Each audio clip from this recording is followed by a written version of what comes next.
GB News, we will have open, rational debate. We've got to work out how Britain moves forward from this. Join us here on GB News, the People's Channel. Britain is watching.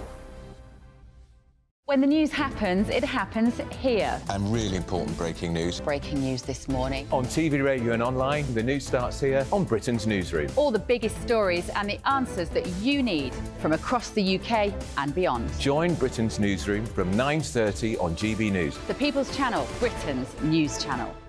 Join me, Patrick Christie's, Monday to Friday, 3 till 6. We tackle the day's news agenda like you've never seen before. It's high tempo, high octane, the most controversial topics and the best guests. You will not be able to take your eyes and ears off it. I'm not afraid to ask the questions that you really want answered. 3 till 6 p.m, Monday to Friday on GB News, the People's Channel, Britain's news channel. People in Britain, they love free speech, but they also love fair play. I don't care if I'm speaking somebody from a trade union, from the Labour Party, somebody from the SNP. And I think the viewers like to see that actually we can challenge one another, but in a positive way. We think we ask the questions that people want to ask, and often we ask the questions that we wanted to ask in Parliament but never got the chance to ask. So join us every Saturday, 10 a.m. till noon on GB News, Britain's news channel. It's all about family, being in people's living rooms, all the interaction and getting to know who our viewers and listeners are. When I was young, my dad used to say, "Nah, stop arguing." I wanted an outlet that would enable me to give my opinion. People are going through a really hard time right now, and I know that you don't feel like you're being listened to by the establishment. I came to GB News because it's the People's Channel, and I want the audience to have their say on the events of the day. We're dynamic. We do something different. Democracy shows that the wisdom of the nation is in its people. I get to travel to find out what the story is from a personal perspective. The British people aren't fools. We know when we're not being told the full story. We've got to work out how Britain moves forward from this. It's the best country in the world. The establishment had their chance. Now we're here to represent your views. Britain's watching. Britain's watching. Britain's watching. We're proud to be GB News, The People's Channel, Britain's news channel.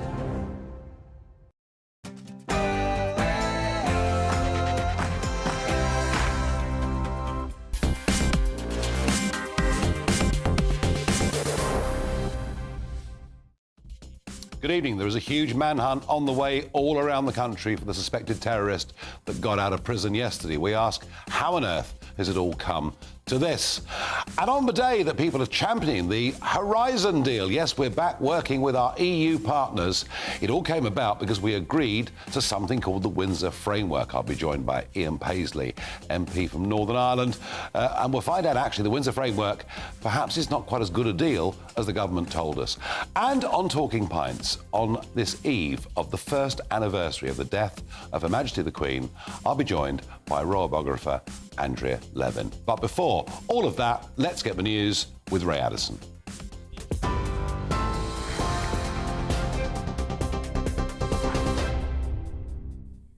Thanks, Nigel. Good evening. Our top stories this hour. More than 150 counter-terrorism officers are working around the clock in an effort to locate escaped terror suspect Daniel Khalifa. GB News sources have confirmed that he's accused of spying for Iran. The Met Police say a lack of sightings of Khalifa is testament to his ingenuity as a soldier.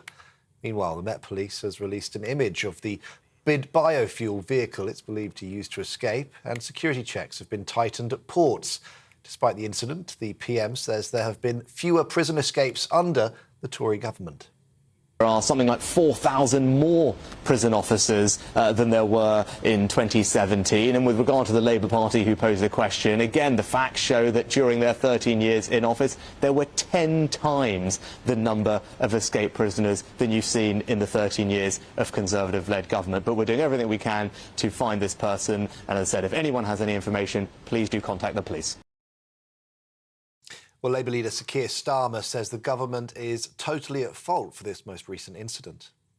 I think we now know there were already some pretty damning reports into Wandsworth, issues about staffing, issues about buildings, and that's a pattern of behaviour now under this government, whether it's this prison or other prisons or other infrastructure across the country. And it certainly hasn't helped that in the last 10 years we've had 10 Justice Secretaries. And I know from my time as Director of Public Prosecutions just how important stability is when it comes to criminal justice. A police investigation is being launched into dozens of baby deaths and injuries at Nottingham University Hospital's NHS Trust. More than 1,700 families were part of an independent review of maternity care at NUH, which was led by Donna Ockenden. The senior midwife led a similar investigation at the Shrewsbury and Telford Hospital NHS Trust. The Prime Minister is facing another by-election following the resignation of his former Deputy Chief Whip, Chris Pincher. The MP for Tamworth made the decision after losing an appeal against an 8-week suspension over groping allegations. In a statement, Mr Pincher said he didn't want uncertainty for his constituents. He sent his resignation letter to the Chancellor, Jeremy Hunt. This was a situation that needed to be resolved, and now we know the way forward, and we will put forward a very strong candidate from the Conservative Party who will help attract investment, jobs to Staffordshire and to the wider region, and that's what we'll be campaigning on. The UK is rejoining the European Union's £85 billion science research programme Horizon. The move follows months of negotiations with a bespoke agreement signed off with the EU. Researchers will be able to apply for grants to take part in Horizon projects until the programme ends in 2027. The UK had been excluded from the scheme because of a disagreement over the Northern Ireland Protocol. This is GB News across the UK on TV, in your car, on digital radio, and of course on your smart speaker by saying, play GB News. Now let's get straight back to Nigel.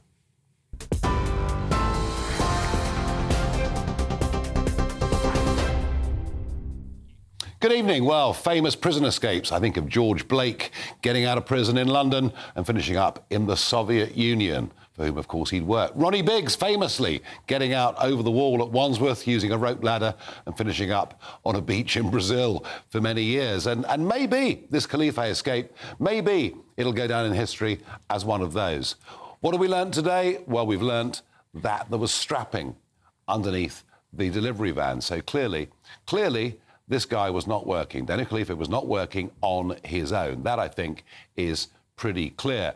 And there is the most gigantic manhunt going on. In fact, the M20 this morning heading south in Kent was virtually closed for several hours. But I think what we're going to do this evening with my guests who know more about this subject than I do is talk about the state of our prisons, what they've actually come to. And perhaps that gives us an explanation for why this escape has happened. Is this yet another symptom of broken Britain? Please give me your thoughts. Farage@gbnews.com. Well, I'm joined by Danny Shaw, crime and policing commentator and, of course, former BBC Home Affairs editor, and Mark Johnson, former prisoner and founder of the young offenders charity User Voice. Danny, we were talking before the show about another famous prisoner escape back in the 1990s.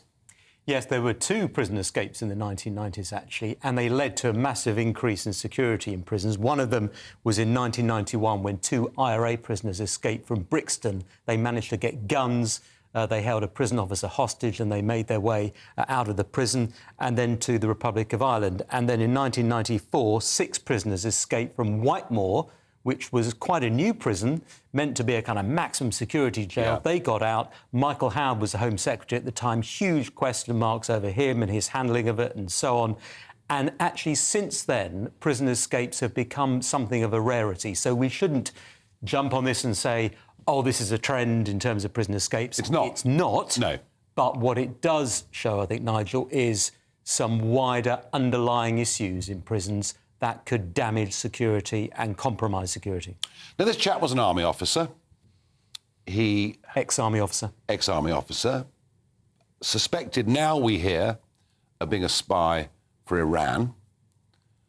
And yet, I've never heard of this bloke. I mean, was it because of the Official Secrets Act that we didn't know much about this guy and who he perhaps was? I don't think that's the reason. He did appear in court. There was, I think, some reporting when he was charged with offences under the Official Secrets Act and also terrorism offences as well.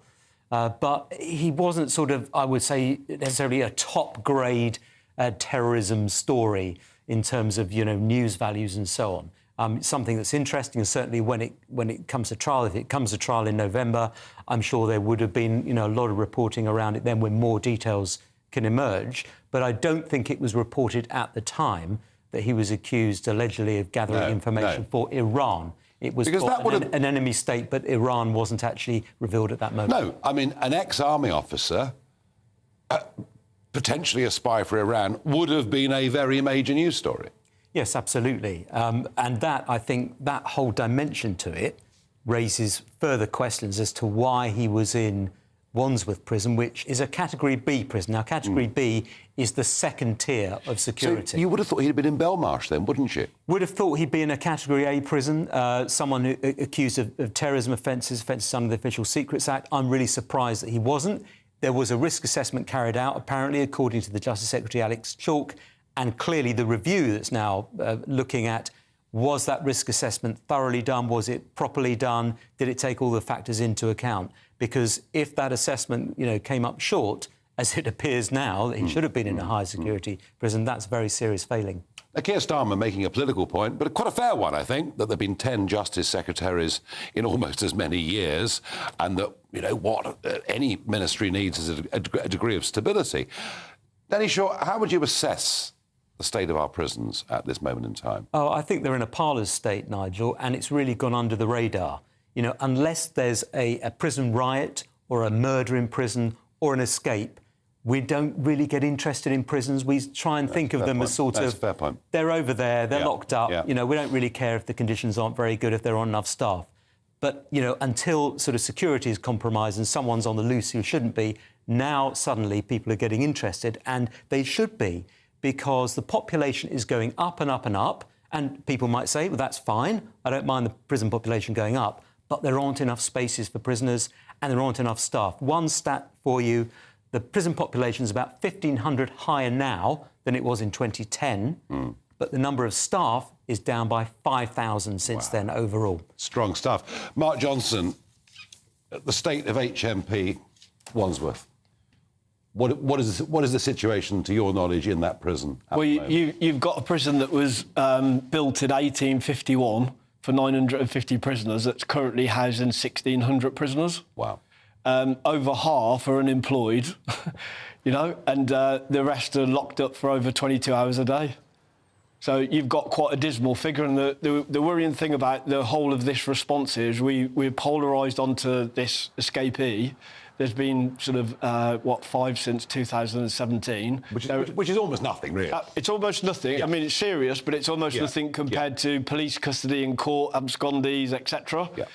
What the bigger figure is, you've got 7,000 people that are getting 7,000 recalls for this year, 2/3 of which are for sort of not turning up to appointments, etc., in probation. So that's clogging up this whole, sort of prison numbers, unnecessarily so. And what this is going to do is respond to more security and more regime, more restricted regimes, when actually not really addressing the problem of how do we stop people committing the offences on release. Yeah, no, sure. And I know you're doing a lot of work in that, and vital work in that area. So we have a prison that is hugely overpopulated, old, some say not in a particularly clean situation either. It's disgusting, Disgusting. Yeah. We've got reductions in the number of prison officers, the point that Danny makes. And I had Anne Widdecombe on the show last night, and Anne, who was a minister with responsibility for prison, saying, how on earth could this have happened in a prison? But you begin to understand how it might have happened, don't you? Absolutely. Since 2012, they decimated the staffing numbers, they decimated the regime. That's across prison and probation. And it's like this revolving door that's occurring now. London is something like the probation service is 130% over capacity. They're not seeing quite dangerous and volatile people. So what we've turned prisons into is literally warehouses. Yeah. In the last hour, the Metropolitan Police have released a picture of the delivery van that was used for the escape, and there it is. And you can see the name of the commercial company on the side. There's 150 officers working on this. It wasn't a small delivery van, was it? My goodness gracious me.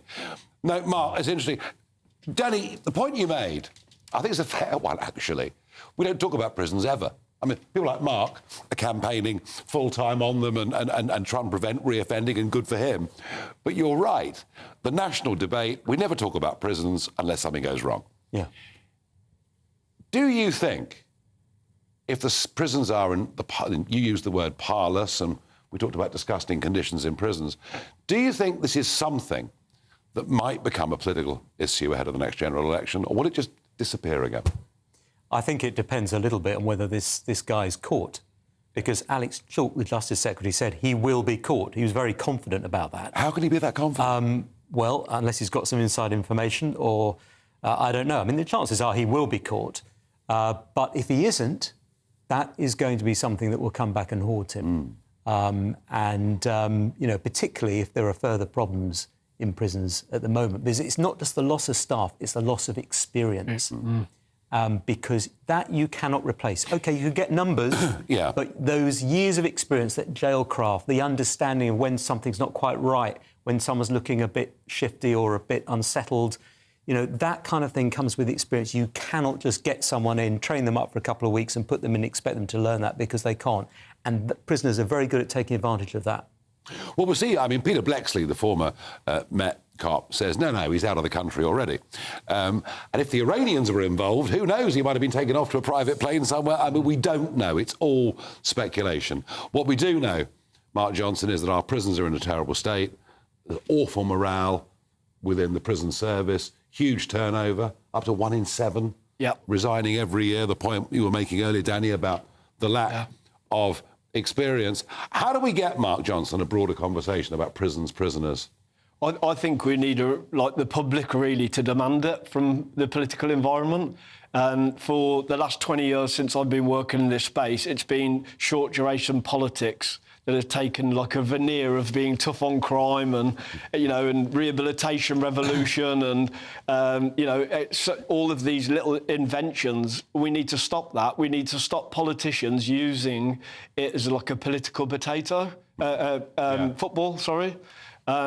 You know, and until we do, we're always going to keep having the same. I mean, the figures around the increase in deaths in custody, there's 315 people that have died, 88 are suicides. Over what time frame? This last year. Good Lord. So 60,000 self-harm incidents for both men and women, 2,000 self-harm incidents in women's prison. You know, these are the figures. We had yesterday a German court refusing to sell an Albanian drug dealer back because they're really aware of these conditions. Yeah, well, gentlemen, thank you, both of you, for joining me on. And it is, you know, as both of our guests have pointed out, it is a very important subject. It's been highlighted by this escape. But folks at home, my guess is, between now and the general election, I don't think much will happen. I suspect the noise may well die down, especially if this guy is caught. And we'll go on with deteriorating prison conditions, is my guess. Let's hope that I'm wrong. In a moment, a conservative, liberal conservative think tank is putting forward a solution to how we deal with the asylum system. I'm going to go through that report line by line with its author in just one moment. Well, I say line by line. What you get for breakfast is something that, if we do our jobs right, you will wake up to news that you didn't know the night before. It's a conversation. It's not just me and Eamon. We want to get to know you, and we want you to get to know us. From 6, it's Breakfast with Eamon and Isabel. Monday to Thursdays on GB News, Britain's news channel. Westminster is going around in ever-decreasing circles, followed by the media. Britain is broken. How on earth did we get into this mess? But more importantly, how do we get out of it? Join me at 7 p.m, Mondays to Thursdays on Farage, here on GB News. We will have open, rational debate. We've got to work out how Britain moves forward from this. Join us here on GB News, the People's Channel. Britain is watching. When the news happens, it happens here. And really important breaking news. Breaking news this morning. On TV, radio and online, the news starts here on Britain's Newsroom. All the biggest stories and the answers that you need from across the UK and beyond. Join Britain's Newsroom from 9:30 on GB News. The People's Channel, Britain's news channel. Join me, Patrick Christie's, Monday to Friday, 3 till 6. We tackle the day's news agenda like you've never seen before. It's high tempo, high octane, the most controversial topics and the best guests. You will not be able to take your eyes and ears off it. I'm not afraid to ask the questions that you really want answered. 3 till 6 p.m, Monday to Friday on GB News, the People's Channel, Britain's news channel. People in Britain, they love free speech, but they also love fair play. I don't care if I'm speaking somebody from a trade union, from the Labour Party, somebody from the SNP. And I think the viewers like to see that actually we can challenge one another, but in a positive way. We think we ask the questions that people want to ask, and often we ask the questions that we wanted to ask in Parliament but never got the chance to ask. So join us every Saturday, 10 a.m. till noon on GB News, Britain's news channel. It's all about family, being in people's living rooms, all the interaction and getting to know who our viewers and listeners are. When I was young, my dad used to say, Nana, stop arguing. I wanted an outlet that would enable me to give my opinion. People are going through a really hard time right now, and I know that you don't feel like you're being listened to by the establishment. I came to GB News because it's the People's Channel, and I want the audience to have their say on the events of the day. We're dynamic. We do something different. Democracy shows that the wisdom of the nation is in its people. I get to travel to find out what the story is from a personal perspective. The British people aren't fools. We know when we're not being told the full story. We've got to work out how Britain moves forward from this. It's the best country in the world. The establishment had their chance. Now we're here to represent your views. Britain's watching. Britain's watching. Britain's watching. We're proud to be GB News, the People's Channel, Britain's news channel.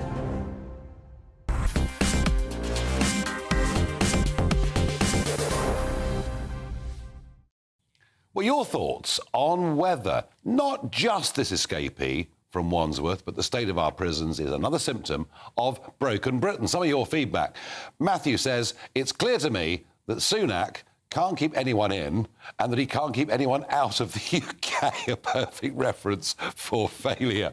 David says, a prisoner has escaped, yes, but hundreds of potential criminals are coming into the country every day with no checks on their identity. Well, David, that's strong stuff, but you're quite right. We have no idea who almost all of these young men are, and that does pose a national security risk. And Mick says, Britain is broken, but prison escapes are rare under the Tories. Labour were worse when they were in power. Not looking good for the future. Mick, I'm not sure we can say that prison breaks are a Labour or Conservative problem myself. Now, another calm day in the English Channel. Some more footage about to appear on your screen of scenes from Dover Harbour this morning. And it's a pretty consistent flow at the moment. 300, 400, 500 people coming pretty much every single day. The big number, 872, achieved earlier in the week. And people are scrabbling around and desperately looking for solutions, including, of course, the government, who keep having some real trouble with the courts. Well, a proposal that has been put on the table today from Bright Blue, an independent think tank, and its chief executive, Ryan Shorthouse, joins me. And you describe yourself as sort of the liberal wing of the Conservative movement. So you've got 4 big recommendations that you're putting forward to try and deal with this. And it's a problem that is making a lot of people in the country very, very angry indeed, and posing a massive political threat to the Conservatives at the next election. Is that part of your thinking, that by doing these things, it would help your party? Well, I agree with you that, a record number of asylum seekers came in 2022. It's, I think, around 70,000 estimated making a claim. That's totally unsustainable. And a lot of those people, about 50,000 of them, made dangerous journeys across the Channel. That's not good for the country, and it's not good for those people because they're risking their lives. So the question is, how do we bring that number down? Mm-hmm. And the government has obviously implemented the Illegal Migration Act, and they want to detain and deport nearly all migrants. But it's not going to happen because the courts will never allow it, because of our ECHR obligations? Well, actually, I think the main problem with it is that, you know, the detention capacity in this country is under 5,000, and we're talking about 70,000 people coming. So, and we're not going to be able to deport all of those people, including to Rwanda, where the agreement is only about 1,000 migrants. OK, so it's unrealistic to assume that all of these people will be detained and deported. So the question is, what do we do about it? Yep. So I think we need control and compassion. So my own view is that there needs to be some legal and safe routes for people who are not from particular countries. So at the moment, Ukraine and Afghanistan, you can come through resettlement routes, but we know there are countries like Iran, for example, which about a third of all asylum seekers coming into the UK come from, which is a dangerous country. You know, perhaps the resettlement scheme, which a branch of the UN does, where it selects people, maybe we should set a quota for that in the UK to allow people who don't come from Afghanistan and Ukraine to come through that route. And by the way, that route, the quota, we don't have that, which is unlike the US, Canada and Australia. They do have a quota. What sort of numbers are you talking about? Well, for example, we had, I think, about 5,000 come through that route in 2019.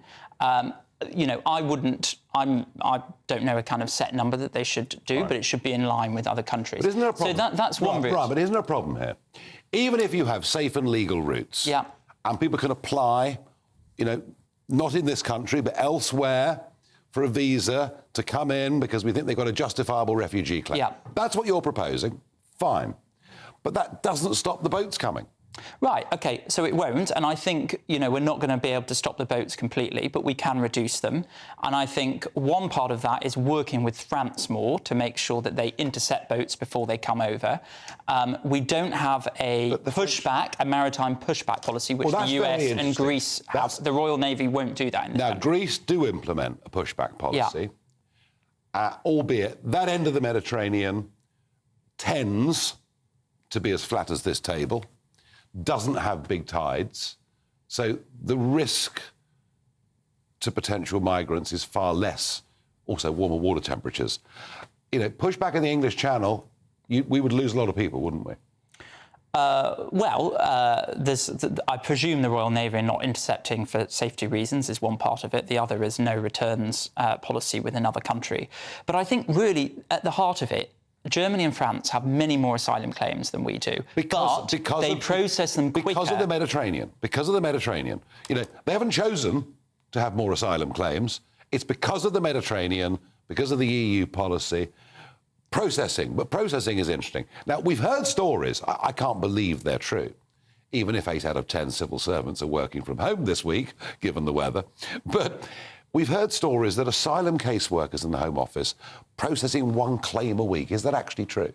I don't know, but I do know it's a problem in the UK that we don't process claims as quick as they do in Germany and France. And actually, our acceptance rate, I think, is quite high. So I think Suella Braverman, the Home Secretary, really needs to be getting a grip on that, processing claims much quicker and making sure that our rejection rate is in line with our international. Well, that's interesting because Albania, 50% of people from Albania in the last couple of years have had their asylum claims accepted. Unbelievable. I mean, here we've got a country that's an applicant country to the European Union's a holiday destination, whereas in Germany, it was 0. In France, it was about 13%, I think. So, I mean, you could say one solution to it is just let everybody stay. But the real problem here, and the real problem with the boats, I think, is when people are rejected, we're not deporting them, are we? Well, that's a really good point. And I know in 2018 that I think there were about 8,000 rejections, but only about 1,200 removals. And the reason for that, some people say, oh, it's the European Convention which is doing that. I actually think it's because there is no returns agreement in place with some countries, so it's very difficult to remove those people. Also, we don't have ID cards in this country, so it's very hard to track where some people go. So I think we need to be revisiting that. Well, on the ID cards, I've filmed for GB News them chucking their mobile phones and ID into the English Channel. So how does ID cards solve it? Well, I mean, I'm not a kind of technical expert, but I do think that if we have better tracking of people and they wouldn't get lost in the system in the black economy, I think that would be something that would be quite good. Well, we put tags on some of them and they just cut them off. I mean, the other thing which I think we need to think about is the Rwanda policy. Okay. So we've done some polling, and the UK public are supportive of deporting people to Rwanda, but only when their asylum claim has been heard. So it's a kind of, due process, because people don't want to put everybody in the same category. Let's hear them. Send rejected people to Rwanda. Yes, and that would then, because, like I said, there's 8,000 people in 2018 who got rejected claims, only 1,000 were removed. Yeah. If we had this agreement with Rwanda, let's send the failed asylum seekers to that safe country. And we do have an agreement with Rwanda. The problem is, at the heart of much of what you're saying is a deal with the French, isn't it? Yeah, I think there needs to be, the French need to be equipped to better intercept, and we need to work with them on that. And then let's look at some maritime pushback policies as well. But if they won't do it? If they won't sign a deal? Well, it's about good diplomacy, and I know that you're not a massive fan of Rishi Sunak, but he does seem to be getting improved diplomacy in some things. For example, the Windsor framework, I don't know if you supported that. But he seems, and the Horizon recently, he seems to be quite diplomacy, when good. you give in, works amazingly well. Ryan would agree to disagree, but the points you make are very interesting and part of this, an important part of this debate. Well, in a moment, we're going to come back to Ryan's point. In a moment, we're going to discuss Horizon. I mean, you'd have thought, listening to the BBC this morning, it was the second coming of our saviour. But it's all because of the Windsor framework. And in a moment, we'll talk about some of the practical applications in Northern Ireland that are very bad news. Rishi, I hope you're watching. The Live Desk with me, Mark Longhurst. And me, Pip Thompson. It's here Monday to Friday on GB News. From midday, we'll bring you the news as it breaks, whenever it's happening and wherever it's happening, from across the UK and around the world. Refreshing, feisty, but with a bit of fun too. If it matters to you, we'll have it covered on TV, radio and online. Join the Live Desk on GB News, the People's Channel, Britain's news channel. So Jubes and Kerr, we tackle the issues of the day with real robust debate, both sides of the fence, battling it out with me in the middle with my forthright opinions and views. And often really interesting things happen because you start with a position and then by the end of the debate you find actually, well, I might not have thought about that one. What we need in this country is 2 new political parties. You should maybe think about doing a 2024 calendar. I'm Michelle Dewberry and I'm keeping you company right through until 7 o'clock this evening. GB News, the People's Channel, Britain's watching. Monday to Thursday, 9 p.m. till 11 p.m. Join me, Dan Wootton, for 2 hours packed full of unfiltered opinions, unique takes, and fiery debates. I guarantee you blockbuster guests and exclusive reporting with no spin, no bias, no censorship. I think there is a culture of collusion, quite frankly. And no reason to go to bed. That's Dan Wootton tonight on TV, radio, and online. Monday to Thursday from 9 p.m. till 11 p.m. only on GB News, Britain's news channel. In a world of dull and predictable radio and TV shows. Oh, hi. On Mark Dolan tonight, we've got big guests. We drill into the big stories of the day. The show adds up to a brilliant listening and viewing experience. Mark Dolan Tonight is the most entertaining current affairs show ever, and that's a fact. That's Mark Dolan Tonight, Friday, Saturday and Sunday from 9. Only on GB News, Britain's news channel. Like all families, we have arguments every now and then, but actually we agree on what the mission of GB News is, and that's the most fundamentally important thing. GB News provides the kind of platform that lets all voices be heard. We don't hold back. We're free to say what we really think. Just because some people who live in a tiny little Westminster bubble think that their particular story is important, that's not the most important story for me. And often they will be difficult stories, stories that you won't find on the establishment media. Because what people think in the north of England may be very different to what they're thinking in the home counties. We're going to carry on telling the world what life is really like for households up and down the UK. We love to be in your car, in your kitchen as you're having your breakfast. Whatever you're doing, you are part of the show. If it matters to you, it matters to us. Britain's watching. Britain's watching. Britain's watching. We're proud to be GB News, the People's Channel, Britain's news channel. Yeah.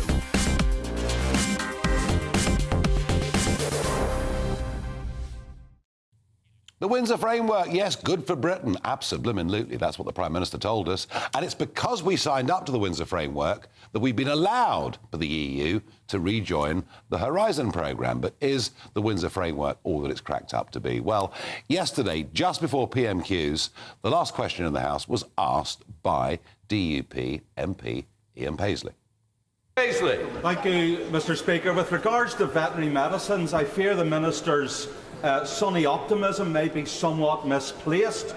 After all, his preferred stakeholder, Mr. Bernard von Gotham, the Director General of Food Sustainability, has made it abundantly clear to DEFRA and to the UK Government that the negotiations on this matter are, in his words, over. The deal is done. There will be no change to veterinary sciences. This means insulin will no longer be available in Northern Ireland for animals. Veterinary medicines against botulism, of which there were 144,000 issued last year, will no longer be available. What is the Secretary of State and the Minister going to do about this? Mr. Speaker, the honourable gentleman has presented me with information about which I was not aware beforehand. Certainly happy to look at what's been said. But what I would say to him is that the Prime Minister, my right honourable friend the Prime Minister, did the deal which no one said could be done. That has transformed the relationship with the European Union, and I am confident, therefore, that we will be able to deliver a deal on veterinary medicines. But as we sometimes say, I don't recognise the information he's presented. It's new to me, and I shall be glad to look at it, but we will certainly have to deliver a deal. Well, Ian Paisley joins me now. Ian, why did the Minister not recognise the information you put before him? Well, I think the kindest explanation is that he wasn't across his brief. I've been going on about this from day one. This was in the Windsor framework. I said to the Prime Minister, this doesn't work. You've got to fix it. And we've been told there's a grace period. And this is because, and you're talking here about livestock, right? We're talking about chickens, cows. We're talking about Northern Ireland being a huge agricultural. In fact, you feed a fair bit of the mainland. Well, with 20,000 farms, we feed 17 million people here in GB. Yeah. This is about UK's food security. The rules that they've brought in means that vaccines to deal with botulism, to deal with salmonella, we will no longer be able to use them. Why? Because the EU has decided that you must have your own class of certification. There's certification for pharmaceutical products for the EU. There's UK certification, which they will not recognise. Northern Ireland, the no man's land of the EU, must have its own certification. I have one of the certs here. And this will cost millions of pounds to put in place to have a completely separate certification process. For a market that's not big enough. 5%. Yeah. 5%. So for the pharmaceutical companies, for the government. So, fine, I can see the threat that you're talking about, and we all know that the Windsor framework was considered to be a political necessity by this government, and that Northern Ireland's been, I think no man's land actually describes politically where Northern Ireland is pretty accurately. Are there amendments or compromises to the Windsor framework? Are they possible or not? Because we heard at the time, that's it, boys and girls, done and dusted, it's all over. Surely on practical areas like this, we can find some compromise. Well, this has to be found. That's why I've been raising it for the last number of months. But the government tells us there can be no movement on any part of the Windsor framework. But hang on, we've got a grace period.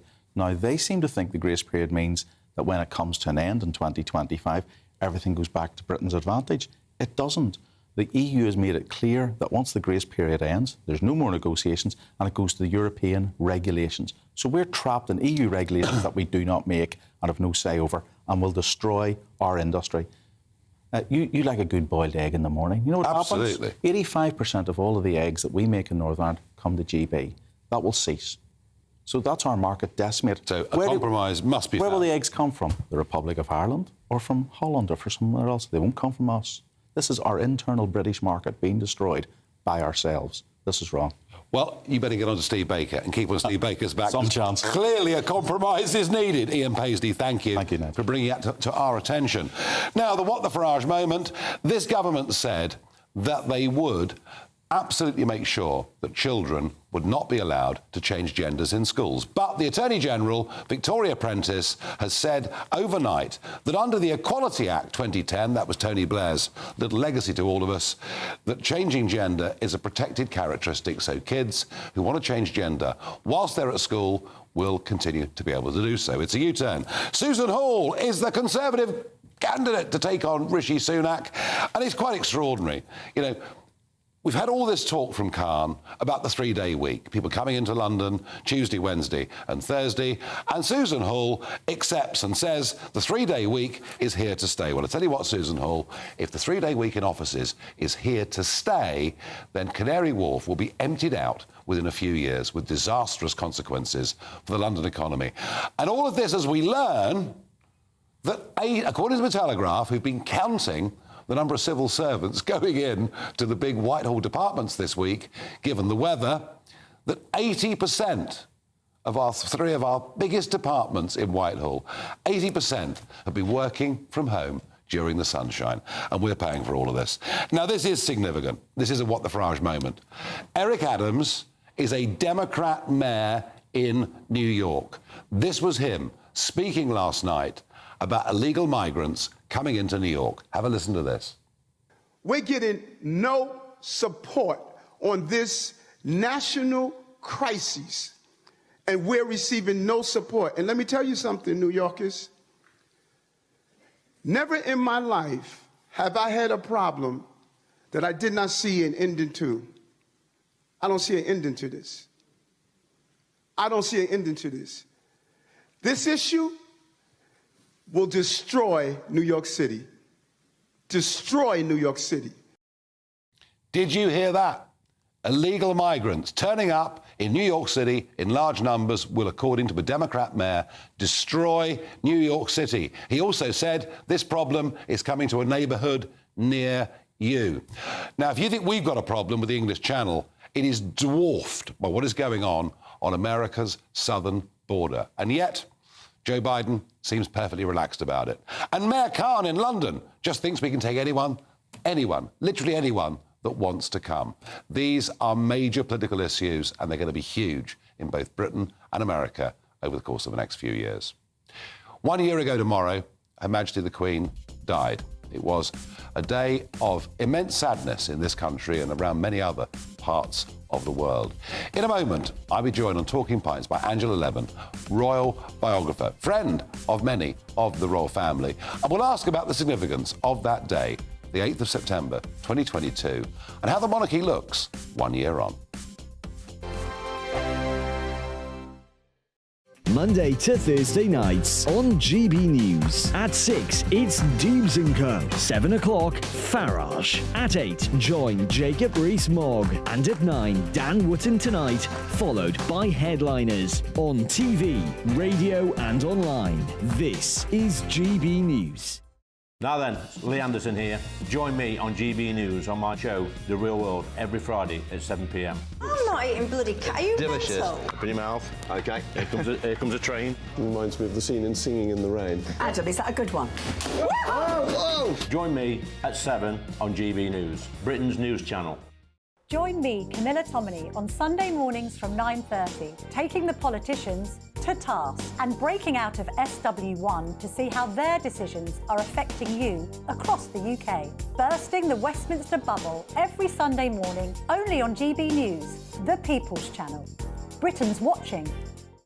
Join us every night on GB News at 11 p.m. for Headliners, which is 3 top comedians going through the next day's news stories, which is exactly what you need, because when the establishment has gone crazy, you need some craziness to make sense of it. So join us 11 p.m. every night on GB News, the People's Channel, Britain's news channel.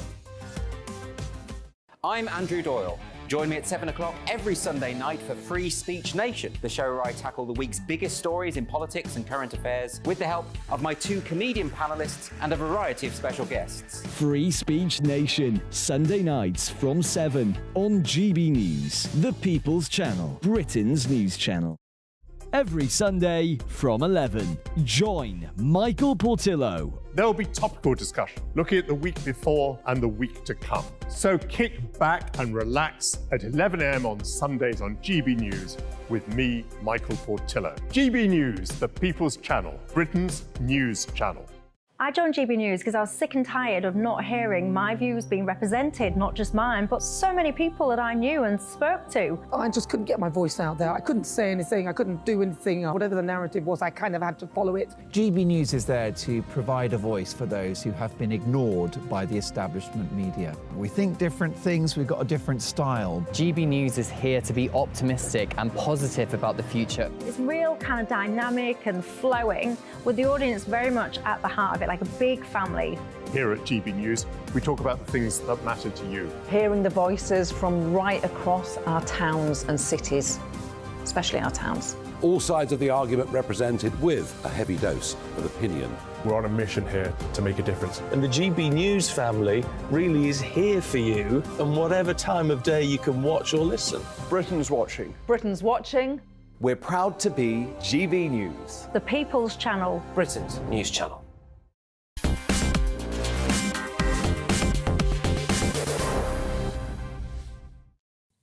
It's time for Talking Pints. Now, my guest is a familiar face on GB News and, of course, on many other TV stations as well, and a prolific writer, commentator and author, especially, but not solely, on the royal family. I'm delighted to be joined by Angela Levin. Angela, welcome Hello, to cheers. Talking Pints. Very Cheers. good to see you. Now, from what I can understand, you didn't have exactly the easiest of childhoods, did you? No, I didn't. No, I was an only child. I was quite lonely and I had a very difficult mother. And the school thought I was sort of ridiculous and I was sent outside the classroom because I used to giggle too much, they said.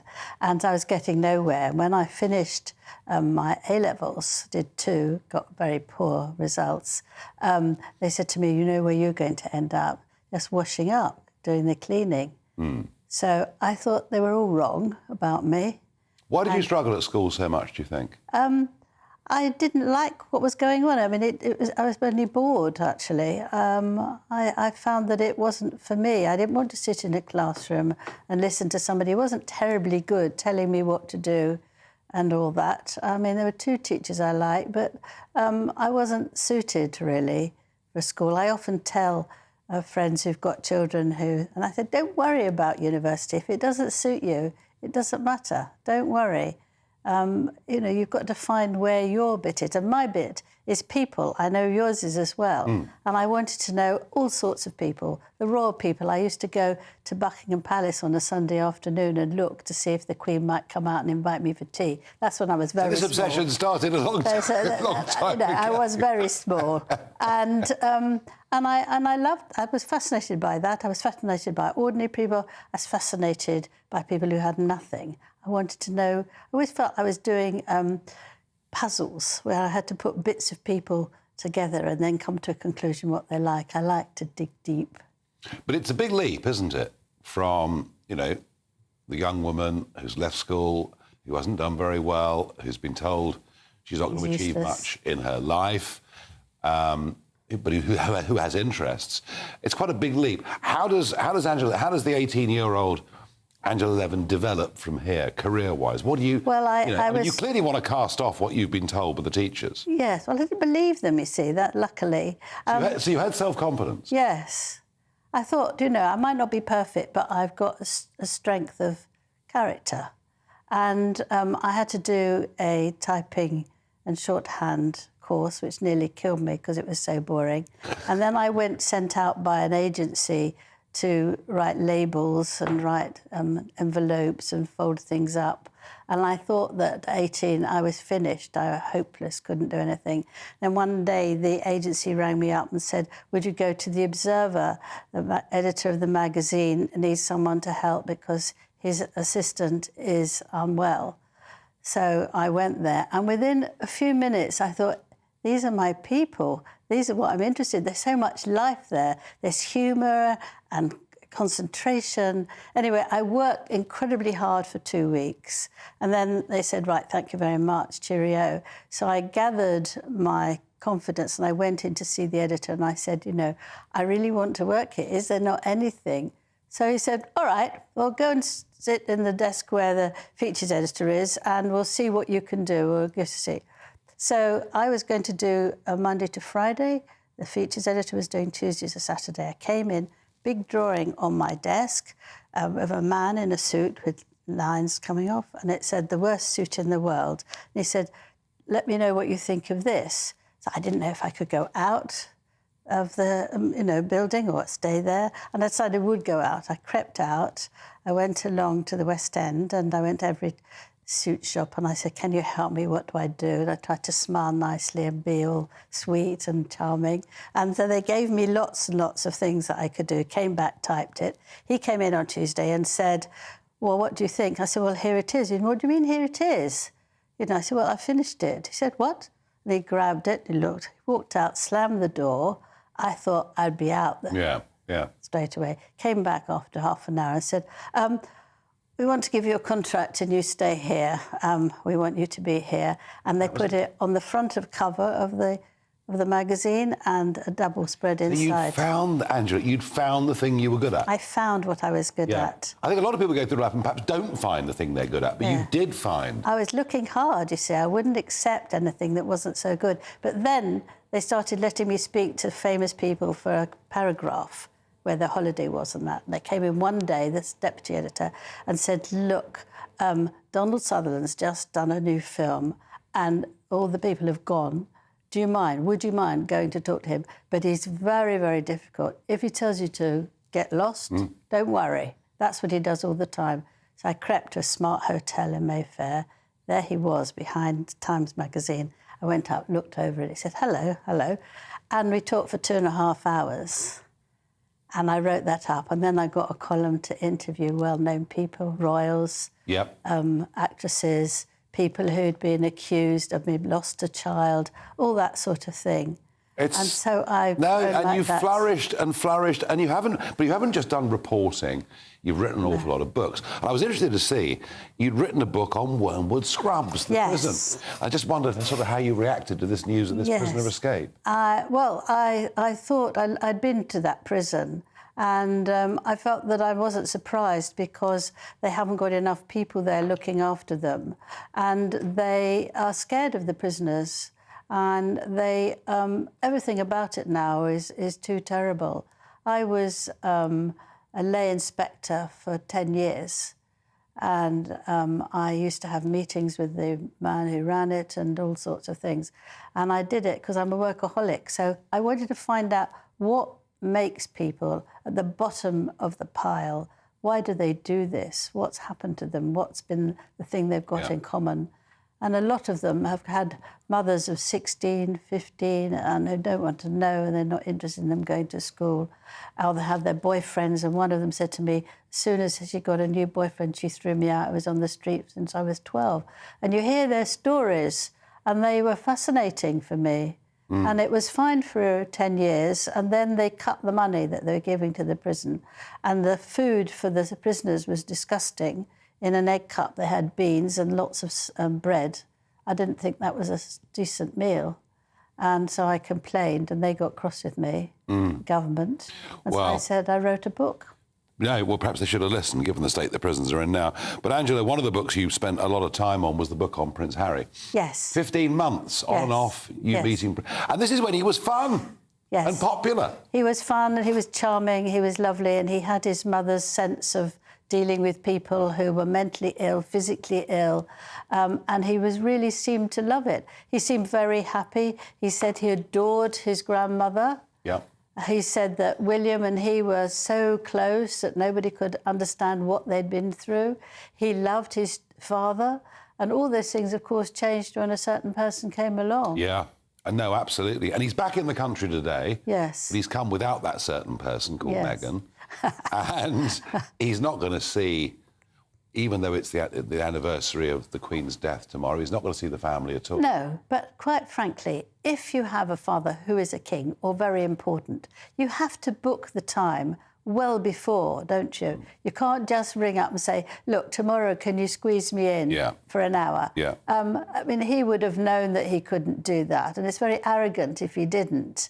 But also, you know, King Charles is in Scotland at the moment. Yeah. So it's not that he doesn't necessarily want to see him. It's just with all this, it must be very emotional. He adored, King Charles adored his mother, a bit frightened at the beginning. But yeah, later, well, what a huge day it was, wasn't it, Ian? yes. Huge day it was. And I don't think he wants somebody moaning, coming in and saying, look, I want an apology for this and that and the other and something else, you know. And not the right time, perhaps. It's not the right time. No. It was, those days, the 10 days after the Queen's death, in the run-up to the funeral, was quite extraordinary. Yes. And you know, a world looking in at a country that could still do things and do things incredibly well. And I think the same went for the coronation as well, Angela. I just wonder, as somebody, you know, who spent all this time chronicling the royals so that the rest of us can understand it, a year on, the monarchy's doing OK, isn't it? I think it's doing very well. I think, well, the numbers of people who are for it has gone up. I don't think you expect young people between 18 and 24 to want a monarchy. They couldn't care less, really. Yeah. But I think that King Charles has taken it on slowly and gradually. He's made no change to the Queen's basic views. He believes in the things that she believed in. Because we were worried about some political Yes, aspects, that he would be very bossy and he would want to change everything. I've waited all these years, I don't want this, I don't want that. But he's not. He's gone quietly and gently, but quite firmly as well. And I think with the company of Queen Camilla... Who you're a big fan of, aren't you? Yes, I am a big fan of her. I spent a year with her, wrote her biography, which came out at the end of last year. Yeah. And she's one of those people that the more you're with her, the more you like her. And actually, what is incredibly fascinating for me is when a couple have been together for a long time, when he came back for something that she was involved with, you had a party sort of thing, which I was invited to, and he didn't know if he could make it or not, and he came in really fast. She looked at him, he looked at her, and this was only after COVID. Yeah. And the smile they gave each other was so lovely, it was so touching. It wasn't for show-off. It was real. It was just lovely because they were pleased to see each other. All this time you spent with them, Angela Levin, final thought, if we can.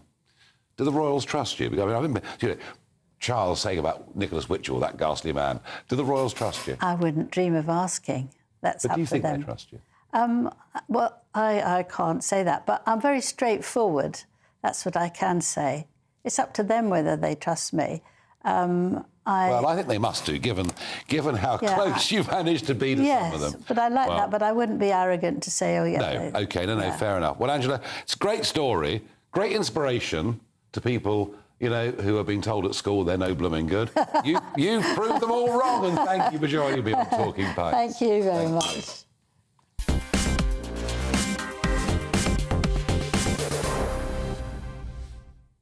Well, that's almost it from me. But, of course, we have State of the Nation coming up in just a moment, hosted by Sir Jacob Rees-Mogg. Now, Jacob, what have you got for us this evening? Well, we'll be carrying on your conversation away. We'll be talking about the anniversary, the one-year anniversary since the death of the Queen, and what that means for constitutional monarchy. She managed to do it extraordinarily well. How does it continue? Is it difficult to continue? Or is it, in fact, something that's so woven into the fabric of the nation that it's solid forever? Yeah, and Jacob, 1 year on, the King's not doing a bad job, is he? I think he's doing very well. He's been very good at continuing the stability and the dutifulness that the Queen personified. No, I agree. He and I have clashed in the past, I have to say, but, hey, I've got no criticism. You've clashed with almost everybody, Nigel. That's right, I have clashed with everybody. You're absolutely right, Jacob. Now, it's the long weekend coming up for me. The weather, please. The temperature's rising. Boxed Solar, proud sponsors of weather on GB News. Hello, it's Aidan McGibbon here from the Met Office with the GB News forecast. Another warm night to come overnight with elevated temperatures for the time of year. More hot sunshine to come then into Friday. Not for everyone. There is a fair amount of medium and high-level cloud around, and there are some showers drifting north across Scotland and Northern Ireland overnight. Most of the rain not reaching the ground. These are relatively high-base showers, but could see some flashes of lightning as that clears away. Then for most places it's dry with clear spells. Some low cloud creeping into the east coast. But wherever you are, it's a warm night. A muggy feel, 18, 19, 20 Celsius in the south, mid to high teens in the north. And that sets us off for a warm start to Friday. Still some of that low cloud and mist around the east coast, but it tends to retreat during the morning to the immediate beaches. And there'll be some low cloud creeping around the southwestern coast as well, with the potential for some showers to turn up later here. Otherwise, for many, it's bright skies and another hot day. Mid to high 20s widely, 30 or 31 Celsius in the south and southeast. Then into Saturday, it's another warm start to the day. Plenty of sunshine from the word go, especially towards the east and the south. A change on the way, though, for the north and northwest. Northern and western Scotland see some showers and some cooler air later. That spreads across the northern half of the country on Sunday, clearing elsewhere on Monday. The temperature's rising. Boxed Solar, proud sponsors of weather on GB News.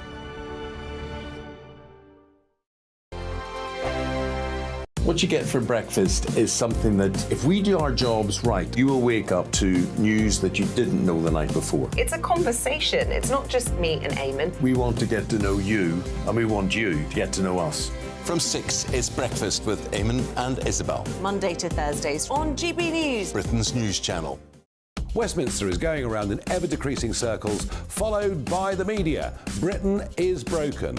How on earth did we get into this mess? But more importantly, how do we get out of it?